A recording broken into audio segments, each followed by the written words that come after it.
오늘 본문의 말씀을 가지고 순종의 결과, 형통이라는 제목으로 함께 말씀 나누도록 하겠습니다. 우리 옆에 계신 분들에게 오늘 이렇게 인사했으면 좋겠는데요. 하나님 말씀에 순종하는 성도가 됩시다. 하나님 말씀에 순종하는 성도가 됩시다. 여러분 정말 하나님 말씀에 순종하는 성도들이 되셔서 날마다 하나님께서 베풀어 주시는 형통의 삶을 살아가시고 평탄한 삶을 살아갈 수 있는 의제일교회 모든 성도님들이 다 되시기 바랍니다. 특별히 오늘 또 우리 다음 세대 자녀들이 많이 온 것 같은데요. 우리 다음 세대 자녀들을 위해서 축복하는 마음으로 함께 박수 쳤으면 좋겠습니다. 우리 다음 세대 자녀들에게 좋은 소식이 있어요. 오늘 겨자씨 사랑방에서 여러분들이 너무 하는 게 이쁘다고 오늘 작은 선물을 준비했다고 합니다. 그러니까 돌아가실 때, 집에 가실 때 그냥 가지 마시고 우리 다음 세대 자녀들, 본인이 다음 세대라고 생각하면 받아가면 돼요. 내가 성인 세대라고 생각하시면 안 받으시면 되고, 다음 세대라고 생각하시면 받아가시면 되겠습니다. 또 착각하셔가지고 우기시면 안 되고 스스로가 고등학생, 청년부까지, 청년부 위로는 안 돼요. 그 밑으로 받아가시면 될 것 같습니다. 한 주간 동안 여러분 잘 지내셨나요? 벌써 6월이 시작이 되었습니다. 정말 시간이 빠른 것 같아요. 날씨가 오늘은 그래도 좀 시원했는데 6월달 되면서 아마 날씨가 더워질 것 같습니다. 건강 잘 챙기셨으면 좋겠고요. 이번 주에 계속 따라오고 계시겠지만 이제 여호수아 말씀이 이제 끝나게 됩니다. 내일 끝나게 되는데 정말 시간이 빠른 것 같아요. 그죠? 모세오경 끝났고 이제 여호수아 사사기 이제 나갈 거고 이러다 보면 구약이 끝나는 날이 곧 오겠죠. 어쨌든 이렇게 읽으면서 참 감사하다라는 생각이 많이 들고요. 또 열심히 열정적으로 해 주시는 성도님들이 계셔서 너무 기쁘고 감사합니다. 자, 여호수아 말씀 오늘 같이 보는데요. 모세 뒤를 이어서 여호수아가 이 이스라엘 백성들을 이끌게 되는 지도자로 세움을 받게 됩니다. 자, 그런데 이 여호수아 입장에서 우리가 한번 생각해 볼 필요가 있을 것 같아요. 이 성경에 보니까 장정만 60만이라고 말씀하죠. 학자들은 그래서 최소한 아이들과 여인들을 포함하게 되면 최소 200만 이상이었을 거다라는 이야기를 합니다. 그러니까 200만이 넘는 사람들을 이끌어야 되는 그 지도자의 자리, 결코 쉽지 않은 자리였을 것이다라고 우리는 생각해 볼 수 있고, 그랬기 때문에 여호수아가 얼마나 두려워했고 얼마나 떨고 있었을까, 내가 과연 그것을 감당할 수 있을까, 내가 과연 그 지도자 역할을 모세처럼 그렇게 할 수 있을까, 여러 가지 생각들을 하지 않았을까 싶습니다. 결코 쉬운 자리가 아니었다라는 거죠. 두려워했을 거예요. 어찌해야 할지를 모르는 상황 가운데 놓여 있었습니다. 자, 그런 여호수아에게 하나님께서는 다시 한번 약속을 허락해 주시고 말씀하시는 것을 우리가 보게 된다라는 것이죠. 먼저는 땅을 주시겠다라는 약속을 하고 계세요. 그리고 또 함께 하시겠다는 약속을 하시고 또 형통케 하시겠다라는 약속의 말씀을 주셨습니다. 먼저 여호수아 1장 2절과 3절 말씀을 보게 되니까 이렇게 말씀합니다. 같이 한번 읽어보겠습니다. 내 종 모세가 죽었으니 이제 너는 이 모든 백성으로 더불어 일어나 이 요단을 건너 내가 그들 곧 이스라엘 자손에게 주는 땅으로 가라.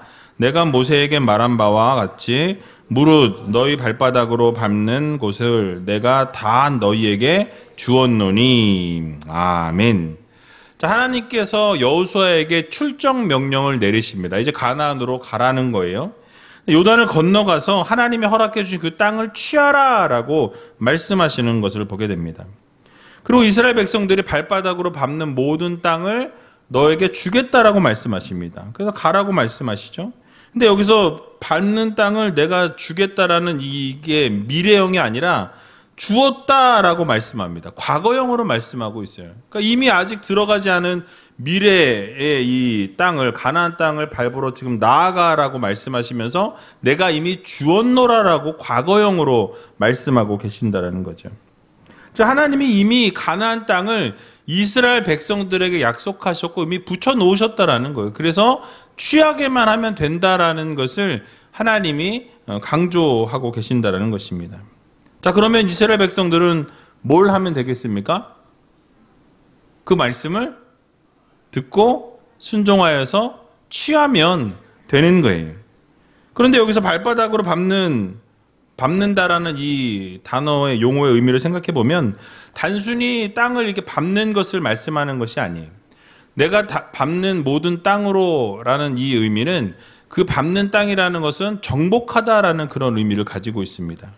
힘으로 정복한다라는 말씀으로 단순히 걸어다니는 그 곳을 네가 밟는 그 걸어다니는 곳마다 다 주겠다라는 말씀이 아니라 그곳을 들어가서 힘으로 정복하여서 그 땅을 취하라라는 하나님의 명령의 말씀이었어요.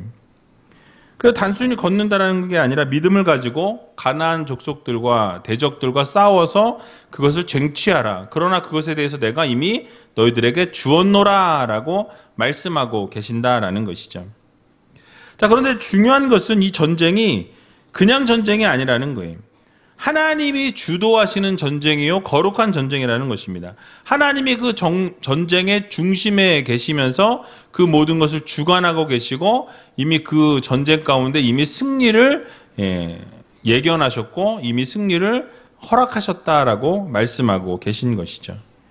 그래서 우리가 이 전쟁 가운데 나아갈 때 필요한 것은 무엇이냐면 결국 하나님이 말씀하셨고 이미 쟁취하게 하셨고 그것을 주셨기 때문에 허락하셨기 때문에 우리는 그것을 그 말씀에 순종하고 그 땅에 들어가서 취하기만 하면 된다라는 말씀이. 그래서 여러분 결국 전쟁에 나아갈 때 다른 무엇보다 하나님이 요구하신 것은 무엇이냐면 순종하라는 거예요. 순종할 때 형통케 되어지고 순종할 때 너의 삶이 평탄케 되어진다 라는 것을 하나님께서 명확하게 선포하고 계시는 것을 보게 되죠. 조금 전에 읽었던 여호수아 1장 5절에서 9절에 보니까 이렇게 선포하고 계십니다. 좀 길지만 같이 한번 읽어보겠습니다. 너의 평생에 너를 능히 당할 자 없으리니 내가 모세와 함께 있었던 것 같이 너와 함께 있을 것임이라. 내가 너를 떠나지 아니하며 버리지 아니하리니 마음을 강하게 하라. 담대히 하라. 너는 이 백성으로 내가 그 조상에게 맹세하여 주리라 한 땅을 얻게 하리라. 오직 너는 마음을 강하게 하고 극히 담대히 하여 나의 종 모세가 내게 명한 율법을 다 지켜 행하고 좌로나 우로나 치우치지 말라. 그리하면 어디로 가든지 형통하리니 이 율법책을 내 입에서 떠나지 말게 하며 주야로 그것을 묵상하여 그 가운데 기록한 대로 다 지켜 행하라. 그리하면 내 길이 평탄하게 될 것이라. 내가 형통하리라. 내가 내게 명한 것이 아니냐. 마음을 강하게 하고 담대히 하라. 두려워 말며 놀라지 말라. 내가 어디로 가든지 내 하나님 여호와가 너와 함께 하느니라 하시니라. 아멘. 여러분 길게 읽었지만 결국 무엇입니까? 두려워하지 말라는 거예요. 무서워하지 말라는 것입니다. 하나님이 함께 하시겠다라는 거예요. 그 모든 것을 순종하기만 하면 그 말씀 그대로 따르기만 하면 형통케 되어질 것이고 너의 앞길은 평탄하게 될 것이라는 하나님의 약속의 말씀이 주어졌다라는 사실이에요. 그래서 여러분 오늘을 살아가는 우리들에게도 동일하게 말씀하십니다. 두려워하고 있을 그때에 아무것도 내 힘으로 할 수 없다라고 여기고 있는 그 순간 그때에 하나님은 우리에게 마음을 강하게 하고 담대히 할 것을 요구하고 계시고 말씀하신다는 거죠. 두려워 말라고 말씀하시고 놀라지 말라고 말씀하십니다. 왜냐하면 그 이유가 무엇입니까? 우리 하나님이 여러분과 함께 하시기 때문에. 두려울 때에도 하나님이 함께 하시고 놀라고 있을 그 순간에도 하나님은 함께 하신다는 사실을 여러분들 모두 믿으시기 바랍니다. 그러므로 우리 모두는 하나님께서 말씀하신 그 율법을 잘 지켜 행함으로 결국 형통한 삶을 살아갈 수 있는 믿음의 성도들이 되어야 할 것입니다. 그래서 우리의 입술에서 그 말씀을 묵상하여 잘 지켜 행하고 그 말씀을 그대로 다 따르게 될 때 여러분들의 앞길은 어떻게 된대요? 형통입니다. 형통이라는 단어 너무 좋죠? 평탄하게 하신다고 말씀하고 있어요. 그러니까 다른 게 없습니다. 하나님의 말씀 그대로 순종하고 하나님이 말씀하신 것을 지켜 행할 때 여러분들의 앞길은 하나님이 보장하신다라는 말씀이에요. 형통케 하신다라고 말씀합니다. 평탄케 하신다고 말씀하고 있어요. 시온의 대로같이 활짝 열어주신다는 거죠. 우이제일교회 앞에 확 뚫리는 것처럼 평탄하게 형통하게 여러분들을 하나님이 이끌어 주신다는 사실을 여러분 모두 믿으시기 바랍니다. 그래서 우리가 하나님의 말씀을 붙들고 그 말씀을 지켜 행하게 될 때 하나님은 반드시 우리의 삶을 책임져 주신다라는 거예요. 그러니까 어떤 상황과 어떤 환경 가운데 있을지라도 세상이 흘러가는 흐름대로 살아가는 우리가 아니라 하나님이 원하시는 순종의 삶을 살아가게 되면 결국 우리가 순종의 삶을 살아가게 되면 세상 사람들이 볼 땐 바보 같아 보이고 세상 사람들이 볼 때는 멍청해 보일 수도 있어요. 그러나 하나님께서는 그것을 요구하고 계시고 그 삶을 그렇게 끝까지 순종하고 따르게 되면 하나님이 여러분들의 삶을 책임져 주신다라는 이 사실을 여러분 모두 믿으시고 하나님이 명령하신 순종의 삶을 살아갈 수 있는 저와 여러분들이 다 되시길 주님의 이름으로 간절히 축원드립니다. 자, 이제 하나님의 명령을 따라서 여호수아가 이 두 정탐꾼을 여리고로 파송을 하게 됩니다. 근데 이 파송을 하게 되었을 때에 이 두 정탐꾼은 기생 라합이라는 여인의 집에 거하게 되죠. 거기서부터 이제 여리고 성을 정탐하게 되는데요.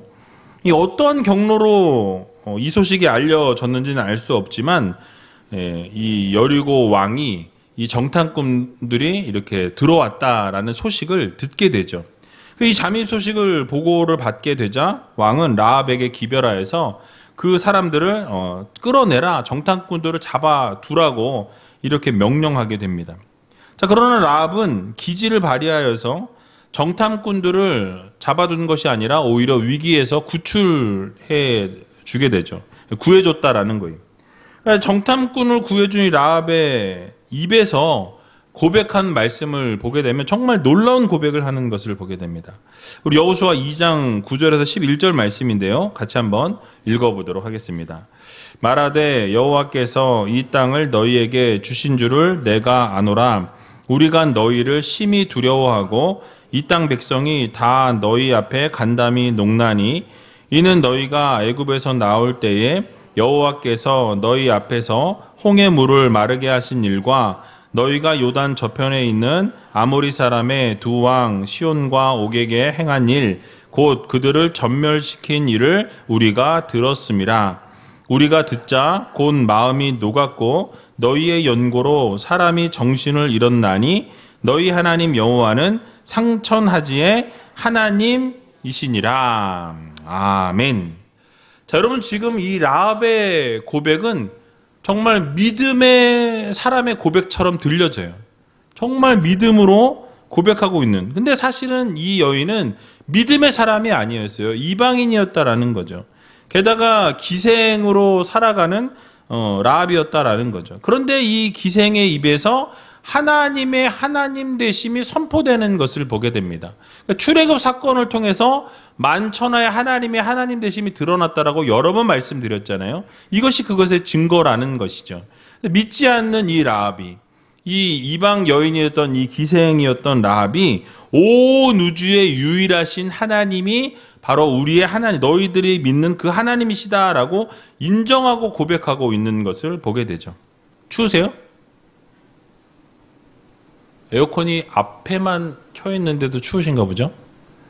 하나만 꺼주셨으면 좋겠네요. 추워하시는 것 같아서. 자, 그래서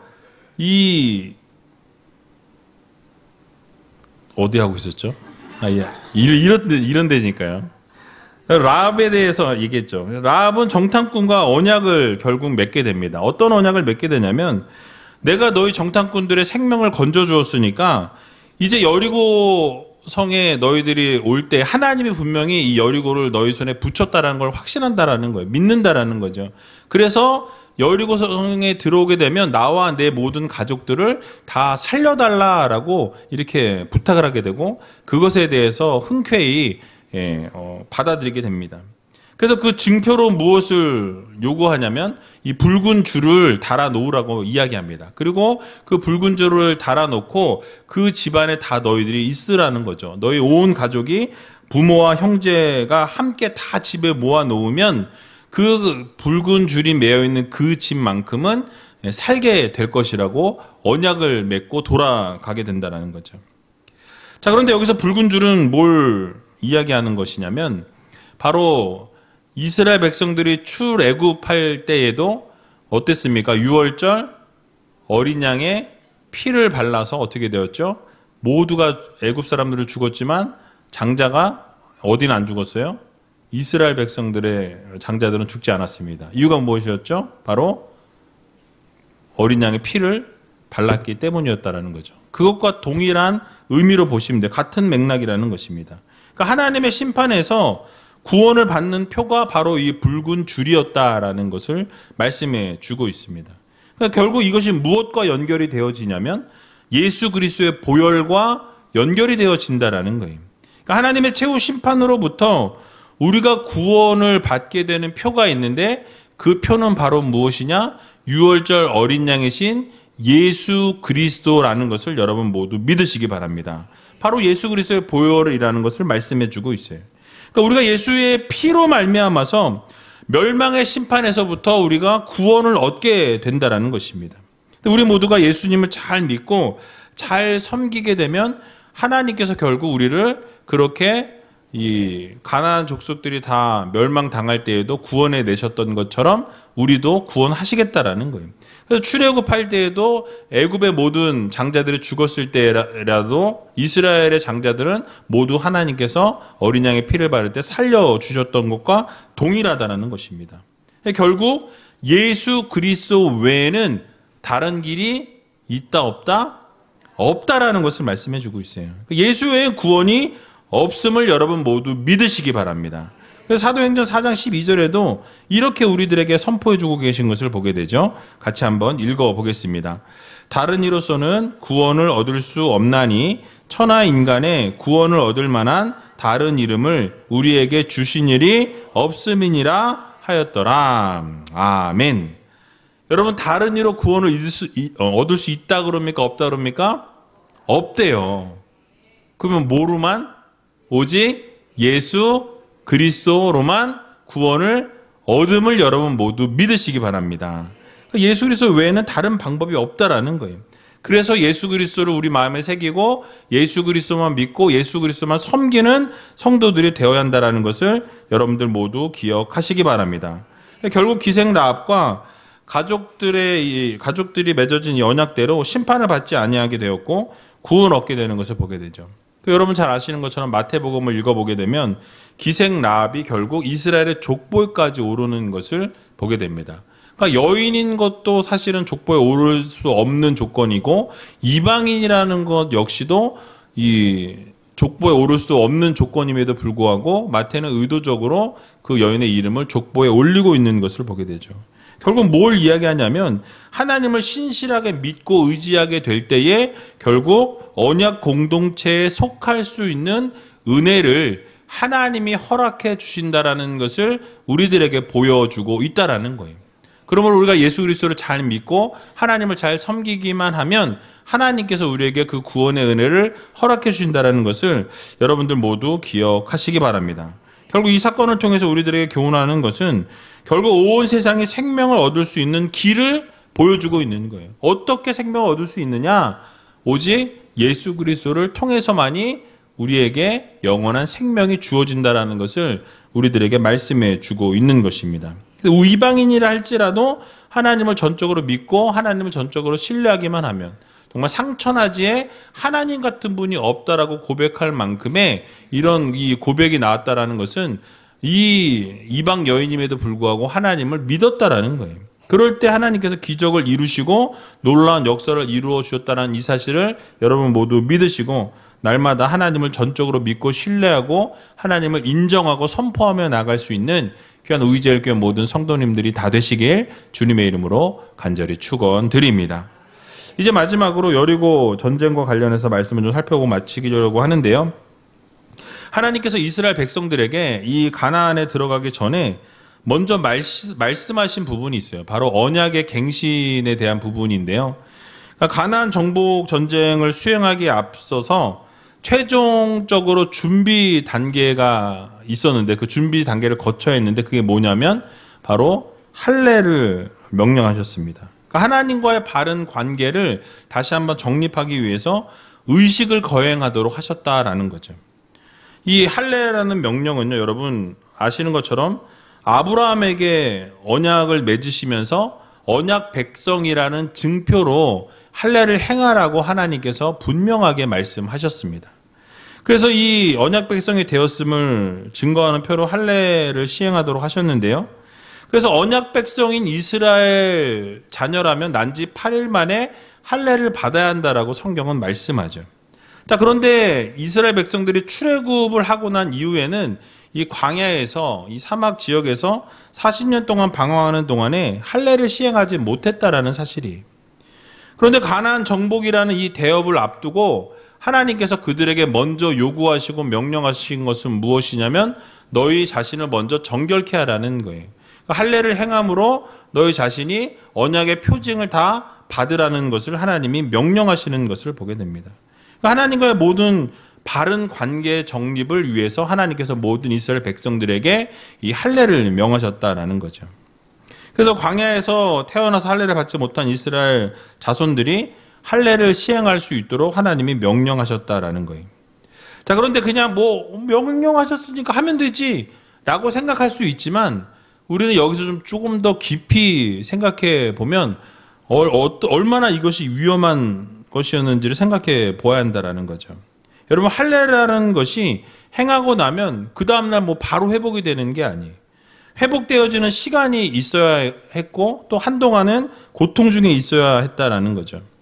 그렇기 때문에 이스라엘 백성들이 지금 적지에 이제 들어가야 될 상황이고 이제 전쟁을 해야 될 그럴 전쟁을 앞두고 있는 상황 가운데서 이 할례를 행한다라는 것은 여러분 이스라엘 백성 입장에서 보게 되면 매우 위험한 상황이라는 거죠. 매우 위험천만한 일이 아닐 수 없다라는 사실입니다.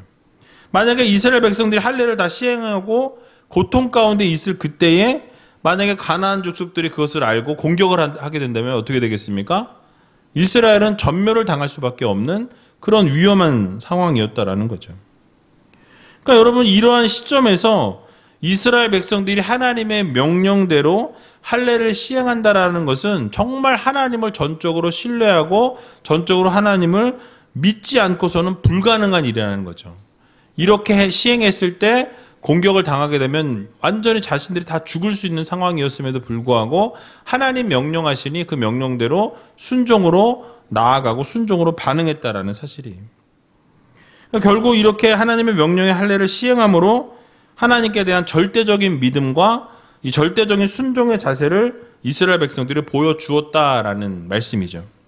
그 결과 어떻게 됩니까? 결국 하나님의 진정한 언약 백성으로서의 새 삶을 시작하게 되었다라는 것을 우리는 기억해야 할 것입니다. 여러분 그렇습니다. 하나님이 요구하시는 것은 하나님의 말씀에 순종하느냐 순종하지 않느냐를 보시는 거예요. 다른 무엇보다 하나님이 말씀하셨을 때 그 말씀에 주저하지 아니하고 그 말씀 그대로 순종하느냐 순종하지 않느냐에 그 모든 것이 달려 있다라는 것을 우리는 기억해야 할 것입니다. 근데 우리의 생각으로는 전쟁을 생각하면 전제 조건이 무엇입니까? 무기가 있어야 되고요. 또 전략이 있어야 되고 또 군사가 있어야 되고 힘이 있어야 된다라고 생각한다라는 거죠. 그러나 하나님이 생각하시고 하나님이 요구하시는 것은 그런 부분이 아니라는 거예요. 전쟁이 누구에 속해 있다라는 거죠? 하나님께 속해 있다라는 것을 믿으라는 거예요. 그러니까 전쟁에서 승리보다 더 중요한 것은 그 전쟁을 수행하는 올바른 방법이 무엇인지를 아는 것. 그러니까 바로 이 전쟁을 이끌어 가시는 분이 하나님이시니까 하나님만 전적으로 신뢰하고 의지하고 바라보고 인정하는 성도로 거듭날 것을 하나님께서는 요구하고 계신다라는 사실이에요. 그래서 여러분 하나님께서는 이스라엘 백성들이 하나님이 말씀하신 것을 절대적으로 순종하고 있는지 아닌지를 보시기 원하셨다라는 거예요. 그러니까 위험에 처할지라도, 내가 죽음의 위기 가운데 몰릴지라도 그 상황 가운데서도 하나님을 전적으로 신뢰하는 그 믿음, 그 모습을 하나님이 원하셨는데 이스라엘 백성들이 그 모습에, 그 말씀에 순종했다라는 사실이에요. 결국 어떻게 합니까? 그 순종을 이루니까 하나님이 승리를 주시는 것을 우리는 보게 되는 것입니다. 또 한 가지 중요한 것은 무엇이냐면 하나님을 먼저 경배해야 한다라는 것을 또 알려주고 계신 것을 보게 돼요. 그러니까 하나님 말씀에 순종할 뿐만 아니라 하나님을 경배하는 그런 성도로서 살아가야 한다는 것을 말씀하고 계세요. 여호수아 5장 14절에서 15절에 보니까 이렇게 말씀합니다. 같이 한번 읽어보겠습니다. 그가 가로되 아니라 나는 여호와의 군대 장관으로 이제 왔느니라. 여호수아가 땅에 엎드려 절하고 가로되 나의 주여 종에게 무슨 말씀을 하려 하시나이까. 여호와의 군대 장관이 여호수아에게 이르되 내 발에서 신을 벗으라. 내가 선 곳은 거룩하니라. 여호수아가 그대로 행하니라. 아멘.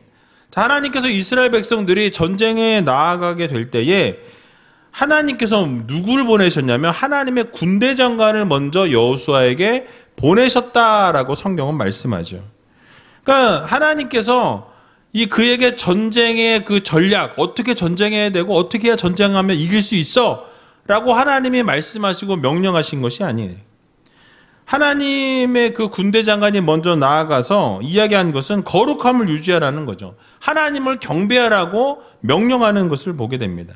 그러니까 예배가 승리보다 앞서야 된다라는 것을 교훈해주고 가르쳐주고 있다라는 사실이. 여러분, 우리의 삶에도 마찬가지입니다. 다른 어떤 것보다 예배 자체가 더 전투 전략이라는 것을 우리는 잊지 말아야 한다라는 거예요. 예배의 성공자가 결국 인생을 성공하게 되고 예배의 실패자가 우리의 인생의 실패자가 될 수밖에 없다라는 것을 우리는 기억해야 할 것입니다. 그러니까 여러분은 하나님을 먼저 예배하고 하나님을 잘 경배하는 삶을 살아가는 성도로 세워져야 한다라는 거예요. 그래서 그것이 우선이 돼야 한다라는 것을 말씀해 주고 있습니다. 여러분, 우리 인간적인 생각이라면 군대 장관이에요. 그렇죠? 군대 장관이 딱 와서 딱 서 있으면 뭘 먼저 물어볼 것 같습니까? 어떻게 하면 전쟁에 이길 수 있습니까? 어떤 전략으로 해야 우리가 한 방에 이길 수 있습니까? 뭐 이런 거 물어보지 않겠어요, 사실?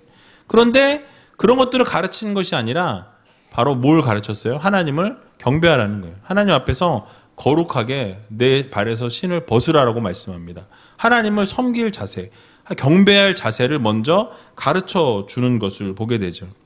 결국 전쟁은 칼과 방패에 있는 것이 아니에요. 어디에 있습니까? 하나님께 있다라는 거예요. 하나님의 말씀에서 그 전쟁의 승리가 시작되어진다라는 것을 여러분들 모두 믿으시기 바랍니다. 여러분, 이것은 우리의 삶에도 동일해요. 여러분들의 인생에도 마찬가지입니다. 여러분들 삶의 인생 가운데에서도 하나님이 함께 하시면 전쟁에서 승리하는 거고 하나님이 함께 하시지 아니하시면 전쟁에서 실패할 수밖에 없다라는 것을 여러분들 모두 기억하시기 바랍니다. 그래서 결국 하나님께서 여리고성을 무너뜨리실 때에도 어떻게 하셨어요? 도르라고 하시잖아요. 그죠? 하루에 한 바퀴씩 도르라고.